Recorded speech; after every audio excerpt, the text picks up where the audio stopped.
ថ្ងៃយប់ដើរស្កាត់រិះរកស្រីប្រឡោមសុំក្តីដោយស្នេហាស្វែងរកស្រីពិត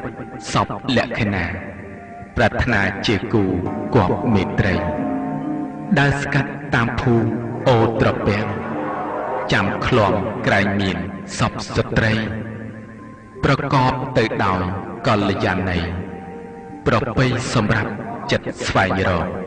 មានរូបគួរចាប់ចិត្តឬពិតជាស្រីបញ្ចពិតកល្យាណីទេដឹងលាក់បាំងអីនាងខ្ញុំមកពីស្រុកឆ្ងាយណាស់ដើរយូរអស់ជើងហើយចុកស្រពន់ឲ្យខ្ញុំសម្រាប់ទីនេះផងគ្រាន់បានជជែកលេងបានទេ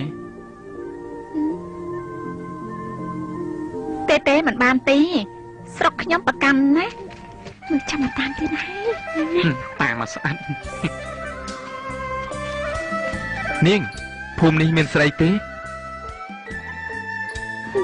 អ្នកនៅភូមិណាភូមិនោះមានប្រុសទេស្រុកបងមានប្រុសតើនាងស្គាល់ទេយ៉ាងដូចម្ដេចដែលហៅថាប្រុសនោះគេឈ្មោះអ្វីខ្ញុំស្គាល់ប្រុសនោះឈ្មោះជ័យ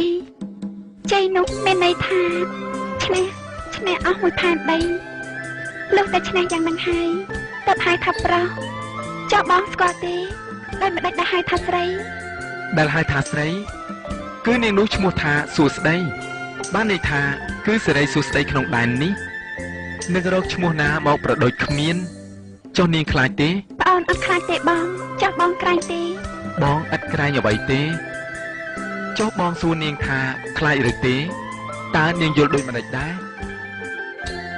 ពុកម៉ែខ្ញុំលើផ្ទះហ្នឹងនេះហើយនេះនេះទៅណាសួស្ដីហេថ្ងៃក្រោយជួបគ្នាអូមើលនៅអើយប្អូនតាំងហើយបងប្រុសសួរថាខ្ញុំមានប្តីហើយឬនៅបើមានប្តីត្រូវខ្លាចប្តីជេរចុះខ្ញុំសួរបងថាបងក្រែងឬទេតើបងយល់យ៉ាងណាដែរបងដឹងហើយគឺប្អូនចង់សួរថាបងមានប្រពន្ធហើយឬនៅបើបងមានប្រពន្ធហើយខ្លាចក្រែងប្រពន្ធប្រច័ណ្ឌមែនទេតើអ្នកកំឡុះទៅណាមកណាបានតែមានបង្វិចហោនឹងប្រែតាមយ៉ាងនេះ